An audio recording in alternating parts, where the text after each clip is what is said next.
అందరూ నమస్కారం. Grow Telugu YouTube channel స్వాగతం అండి. నేను మీ చార్టెడ్ రమేష్ని. ఇవాళ మనం డిస్కస్ చేయబోయేది ఏంటంటే అసలు మ్యూచువల్ ఫండ్స్లో ఎన్ని రకాల ఛార్జీలు మనకి చేస్తూ ఉంటారు అన్న దాని గురించి పూర్తి విశ్లేషణ చేద్దామని చెప్పి ఈ వీడియో చేస్తున్నాను. ఎందుకంటే చాలామందికి అసలు మ్యూచువల్ ఫండ్లో డబ్బులు పెట్టిన తర్వాతే ఎంత నా దగ్గర ఛార్జ్ చేశారా అన్నది తెలుస్తుంది అనమాట. ఆ డిఫికల్టీ ఉండకూడదని చెప్పి అసలు ఏ మ్యూచువల్ ఫండ్లలో ఎట్లా ఛార్జ్ చేస్తారన్నది పూర్తిగా విశ్లేషిస్తున్నాను. అంతకంటే ముందర ఒకవేళ మీరు కనుక మా ఈ గ్రో తెలుగు యూట్యూబ్ ఛానల్ ఇంకా సబ్స్క్రైబ్ చేయకపోతే వెంటనే సబ్స్క్రైబ్ చేయండి. ఇలాంటి ఎన్నో ఆసక్తికరమైన కంటెంట్లు, ఉపయోగపడే కంటెంట్ మీకోసం తీసుకొస్తూనే ఉంటాం. సో అసలు మ్యూచువల్ ఫండ్స్లో ఎన్ని రకాల ఛార్జీలు ఉంటాయి అన్న చూస్తే కనుక ఒక్కసారి మాత్రమే ఛార్జ్ చేసేది ఒకటి ఉంటుందండి, వన్ టైం ఛార్జెస్ అని అంటాం. ఇంకోటి వచ్చేప్పటికి రికరింగ్ ఛార్జెస్ అనేవి ఉంటాయండి. అంటే ఒక్కసారి మాత్రమే ఛార్జ్ చేసి మళ్ళీ ఛార్జ్ చేయరు కొన్ని చోట్ల. ఇంకోటి వచ్చేప్పటికి కంటిన్యూస్గా ఛార్జెస్ అన్నవి వేస్తూ ఉంటారు, వాటిని రికరింగ్ ఛార్జెస్ అని అంటారు. అసలు ముందర ఈ వన్ టైం ఛార్జెస్ అన్నవి ఏంటన్నది చూద్దాం. సో పేరు తగ్గట్టుగానే వన్ టైం ఛార్జ్ అంటే ఒక్కసారి మాత్రమే ఛార్జ్ చేస్తారు. అది మొదట్లో అవ్వచ్చు, చివరిలో అవ్వచ్చు, ఒకసారి ఛార్జ్ చేస్తారనమాట. నిజానికి ఈ వన్ టైం ఛార్జీలన్నీ కూడా ఎయిదర్ ఒక కమిషన్ గానో, లేకపోతే ఫీజు గానో, లేకపోతే ఒక ఎంట్రీ లోడ్ అని చెప్పి, ఎగ్జిట్ లోడ్ అని చెప్పి ఏదో రకంగా ఛార్జ్ చేస్తూ ఉంటారు. ఈ ఎంట్రీ లోడ్ అనేది చూస్తే కనుక ఎంట్రీ లోడ్ అన్నది మామూలుగా మ్యూచువల్ ఫండ్స్లో డైరెక్ట్ మ్యూచువల్ ఫండ్స్ అయితే కనుక వాటిలో ఎంట్రీ లోడ్ అన్న కాన్సెప్ట్ ఎగ్జంప్షన్ ఉందండి.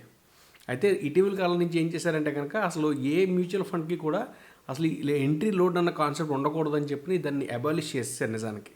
సో ప్రస్తుతానికి చూస్తే కనుక మన భారతదేశంలో ఎంట్రీ లోడ్ అన్న కాన్సెప్టే లేదు. అంటే మొదట ఇన్వెస్ట్మెంట్ ఎప్పుడైతే పెడుతున్నామో అప్పుడు ఆ డబ్బంతా కూడా, మనం పెట్టే డబ్బంతా కూడా ఇన్వెస్ట్మెంట్లోకి వెళ్తుంది తప్పితే ఆ మ్యూచువల్ ఫండ్ అడ్మినిస్ట్రేటరు అందులోంచి డబ్బులు తీసుకోవడానికి అవకాశం లేదనమాట.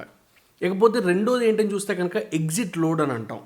ఎగ్జిట్ లోడ్ అంటే ఏంటంటే కనుక మనం ఎప్పుడైతే కనుక ఈ మ్యూచువల్ ఫండ్స్లోంచి డబ్బులు బయటికి తీసేయాలనుకుంటున్నామో, అంటే ఆ యూనిట్లు ఏవైతే ఉన్నాయో మనం అమ్మేసి డబ్బులు విత్డ్రా చేసుకుంటాం కదా, ఆ టైంలో డబ్బులు మళ్ళీ విత్డ్రా చేసుకుంటున్నప్పుడు ఒక ఎగ్జిట్ లోడ్ అన్నది వేసే అవకాశం ఉంటుంది.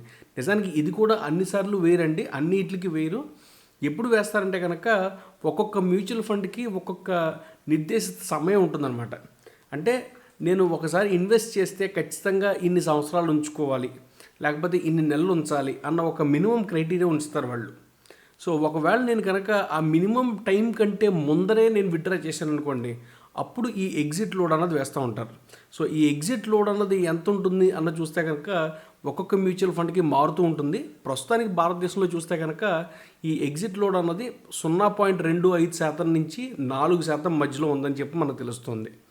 ఇంకొక ముఖ్యమైన విషయం ఏంటంటే చాలా మటుకు మ్యూచువల్ ఫండ్స్కి మన భారతదేశంలో చూస్తే కనుక ఈ ఎగ్జిట్ లోడ్ ఎప్పుడు వేస్తారని చూస్తే కనుక నేను ఇవాళ ఇన్వెస్ట్ చేసి ఓ సంవత్సరం లోపుగానే విత్డ్రా చేస్తాననుకోండి, అప్పుడు ఈ ఎగ్జిట్ లోడ్ అన్నది వేస్తున్నారన్నది మనకు అర్థమవుతుంది. సో ఎగ్జిట్ లోడ్ అన్నది మన దగ్గర నుంచి డబ్బులు గుంజేయడానికో ఇంకో దానికో కాదండి.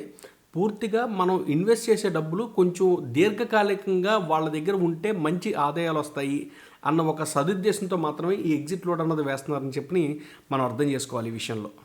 ఇప్పుడు మనం రికరింగ్ ఫీజ్ ఏముంటుంది, రికరింగ్ ఎక్స్పెన్సెస్ ఏముంటాయి అన్న చూస్తే కనుక ముఖ్యంగా 3 రకాలుగా ఉంటాయండి. ఒకటి మేనేజ్మెంట్ ఫీజ్ అని చెప్పి, రెండోది వచ్చేప్పటికి అడ్మినిస్ట్రేటివ్ ఫీజ్ అని, మూడోది వచ్చేప్పటికి డిస్ట్రిబ్యూషన్ ఫీజ్ అని చెప్పి 3 రకాలుగా ఉంటాయి. అసలు మేనేజ్మెంట్ ఫీజ్ అంటే ఏంటంటే కనుక ఈ ఫండ్ అడ్మినిస్ట్రేటర్ ఎవరైతే ఉంటారో ఆ వాళ్ళు మన తరపున ఫండ్ అంతా కూడా మేనేజ్ చేస్తున్నందుకు వాళ్ళు ఛార్జ్ చేసే ఒక ఫీజు. అలాగే అడ్మినిస్ట్రేటివ్ ఫీజ్ అంటే ఏంటంటే కనుక మనం మామూలుగా ఈ ఫండ్ మేనేజ్ చేసేటప్పుడు వాళ్ళకంటూ కొన్ని ఖర్చులు అయితే అవుతాయి. అవి ఏంటంటే కనుక కంపెనీని రన్ చేయడానికి, లేకపోతే ఫండ్ రన్ చేయడానికి, లేకపోతే లీగల్ ఎక్స్పెన్స్లు, ఆడిట్ ఎక్స్పెన్స్లు, లేకపోతే రిజిస్ట్రార్ ఖర్చులు, స్టాంప్ డ్యూటీలు, ఇలాంటివి రకరకాల ఖర్చులు ఉంటాయి అన్నమాట వాళ్ళకి. మార్కెటింగ్ ఎక్స్పెన్స్ ఇలాగా ఇవన్నీ ఇన్కర్ చేసుకోవడానికి అడ్మినిస్ట్రేటివ్ కాస్ట్ అనేది కొంచెం ఛార్జ్ చేస్తారు. ఇది కాకుండా మూడో రకమైన ఛార్జ్ ఏంటంటే కనుక డిస్ట్రిబ్యూషన్ ఫీజ్. ఇది జనరల్గా ఎప్పుడు జరుగుతుందంటే కనుక ఎప్పుడైతే కనుక కమిషన్లు కడతారో ఆ టైంలో ఈ డిస్ట్రిబ్యూటర్లకి కొంత ఫీజు అనేది వెళ్తుందనమాట. ఆ సమయంలో మాత్రమే ఈ ఖర్చు కూడా ఉంటుంది. వాస్తవానికి డైరెక్ట్ మ్యూచువల్ ఫండ్స్ ఏమున్నా కానీ వాటిలన్నిటిలోనూ కూడా ఈ మేనేజ్మెంట్ ఫీజు అలాగే అడ్మినిస్ట్రేటివ్ ఫీజు మాత్రమే టోటల్ ఎక్స్పెన్స్ రేషియోలో కవర్ చేస్తారండి జనరల్గా. కాకపోతే రెగ్యులర్ ప్లాన్లు ఏవైతే ఉంటాయో, అంటే ఈ డైరెక్ట్ మ్యూచువల్ ఫండ్స్ కాకుండా మిగతావి ఏవైతే ఉంటాయో వాటిల్లో ఈ డిస్ట్రిబ్యూటర్ ఫీజుని కూడా ఇందులో కలుపుకుని డిస్ట్రిబ్యూషన్ ఫీజును కూడా ఈ టోటల్ ఎక్స్పెన్స్ రేషియోలో కలుపుకుని దాని తర్వాత టోటల్ ఎక్స్పెన్స్ రేషియో గురించి మనం క్యాలిక్యులేషన్లో తీసుకోవడం జరుగుతుంది.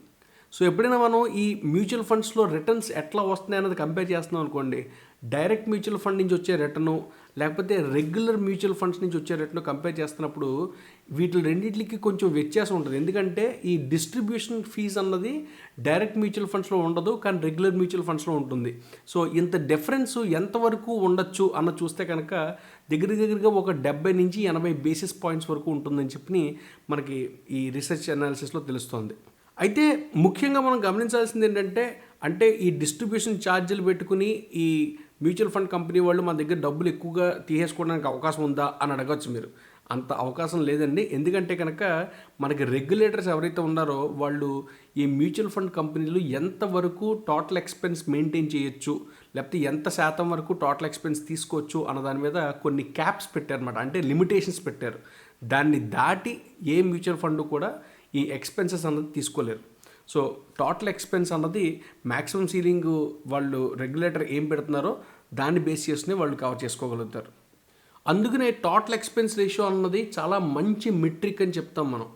ఎందుకంటే ఈ స్టాక్ మార్కెట్లో కానీ ఈ ఎస్పెషల్గా ఈ మ్యూచువల్ ఫండ్స్లో చూస్తే కనుక టోటల్ ఎక్స్పెన్స్ రేషియో అన్నది మనకి ఎంత తక్కువ ఉంటే ఆ కంపెనీ యొక్క పర్ఫార్మెన్స్ బాగుంటుంది. ఎందుకంటే మనకి పర్సంటేజ్ ఆఫ్ ఎక్స్పెన్స్ అన్నది తగ్గేటప్పటికి ప్రాఫిట్ అన్నది పెరుగుతుందండి. మనతో వాళ్ళు షేర్ చేసుకునేవి పెరుగుతాయి. సో దాంతో ఏమవుతుందంటే ప్రాఫిట్స్ బాగా పెరిగి మనకి మంచి రిటర్న్స్ వస్తాయి అన్నమాట టోటల్ ఎక్స్పెన్స్ రేషియో తక్కువ ఉంటే. అందుకని ఈ టోటల్ ఎక్స్పెన్స్ రేషియో ఎప్పుడు కూడా తక్కువ ఉండే వాటిల్లో ఇన్వెస్ట్ పెట్టడానికి చాలామంది ఇన్వెస్టర్స్ మొగ్గు చూపుతూ ఉంటారు. సో ఈ టోటల్ ఎక్స్పెన్స్ రేషియో ఎంత ఉండొచ్చు అన్న చూస్తే కనుక ఎక్విటీ బేస్డ్ మ్యూచువల్ ఫండ్స్ అయితే కనుక 2.25% దాకా ఉండొచ్చు అని చెప్పి తెలుస్తుంది. కాకపోతే డెట్ ఫండ్స్కి వచ్చేప్పటికి 2% మాత్రమే ఉండాలని చెప్పి మనకు తెలుస్తుంది ఇక్కడ. అది కూడా ఎన్ని ప్రదేశాల్లో అని చూస్తే కనుక దగ్గరగా 30 సిటీస్ వరకు కూడా ఈ పర్సంటేజెస్ అన్నది మెయింటైన్ చేయొచ్చని మనకు తెలుస్తుంది.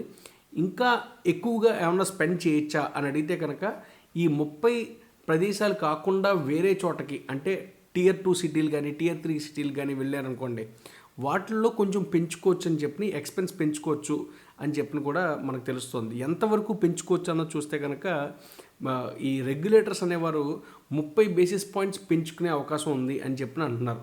అంటే నేను వెళ్ళి కొత్త ఇన్వెస్టర్స్ని తీసుకురావాలి కదా. సిటీల్లో వాళ్ళందరికీ ఖచ్చితంగా మ్యూచువల్ ఫండ్ అంటే ఏంటన్నది చాలామంది ఈ డిస్ట్రిబ్యూటర్స్ ఉంటారు కాబట్టి వాళ్ళ ద్వారా తెలుస్తుంది. కానీ చిన్న టౌన్లో ఉండేవాళ్ళు లేకపోతే పల్లెటూరులో ఉండేవాళ్ళకి తెలియడానికి అవకాశం తక్కువ. సో అట్లాంటి చోట వెళ్ళి నేను డబ్బులు ఇన్వెస్ట్మెంట్ తీసుకురావాలంటే కొంచెం డబ్బు ఖర్చు పెట్టాల్సి వస్తుంది నేను. అందుకని చెప్పిన వాళ్ళు ఏం చేశారంటే ఇంకొక 30 బేసిస్ పాయింట్స్ ఎక్స్ట్రాగా ఖర్చు పెట్టుకోండి మీరు పర్లేదు అని చెప్పి మిగతా ప్లేస్లకి సజెషన్ ఇచ్చారనమాట. అంటే ఈ మ్యూచువల్ ఫండ్స్లో ఎక్విటీ బేస్డ్ మ్యూచువల్ ఫండ్ అయితే కనుక ఈ 30 సిటీలు కాకుండా వేరే సిటీల్లో లేకపోతే పట్టణాల్లో టౌన్లలో విలేజ్ల్లో చూసుకుంటే కనుక 2.55% వరకు వీళ్ళు ఖర్చు పెట్టుకోవచ్చు. అదే డెట్ బేస్డ్ మ్యూచువల్ ఫండ్ అయితే కనుక 2.3% వరకు కూడా వీళ్ళ టోటల్ ఎక్స్పెన్స్ రేషియో ఉండొచ్చు అని చెప్పి మనకు తెలుస్తుంది ఇక్కడ. సో ఈ రెండు కాకుండా అంటే ఈ వన్ టైం ఛార్జెస్ లేకపోతే రికరింగ్ ఎక్స్పెన్సెస్ కాకుండా వేరే ఏమన్నా ఛార్జెస్ ఉంటాయా అని అడిగితే కనుక నిజానికి కామన్గా అన్ని మ్యూచువల్ ఫండ్స్లో ఉండేది ఏంటంటే మన ట్యాక్స్లు మనం కట్టుకోవాలి.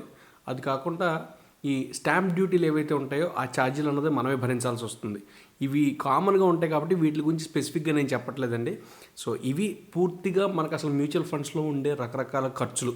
అయితే ఇందులో ముఖ్యంగా మనం చూడాల్సింది ఏంటంటే ఒక మంచి మ్యూచువల్ ఫండ్ ఇన్వెస్టర్ ఎవరైతే ఉంటారో వాళ్ళు ఒట్టి ఇన్కమ్ మాత్రమే చూసుకోరండి. అంటే మనకి మ్యూచువల్ ఫండ్లో పెడితే వచ్చే రిటర్న్ ఎంత ఉందో అదొకటి చూసుకోవడం కాదు, దాని మీద ఎంత ఖర్చు పెడుతున్నాం అన్నది కూడా ఖచ్చితంగా మనం లెక్కలేసుకోవాలి.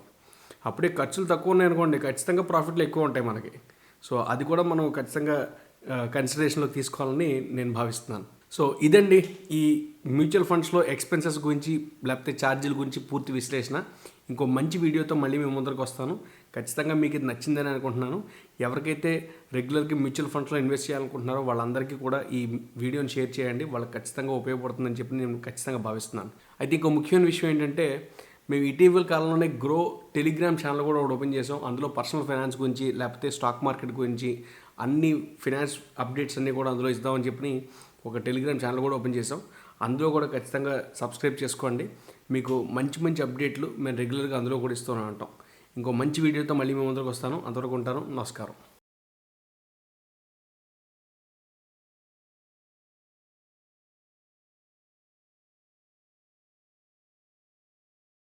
Investment in securities market are subject to market risks. Read all the related documents carefully before investing. Please read the risk disclosure documents carefully before investing in equity shares, derivatives, mutual fund, and or other instruments traded on the stock exchanges.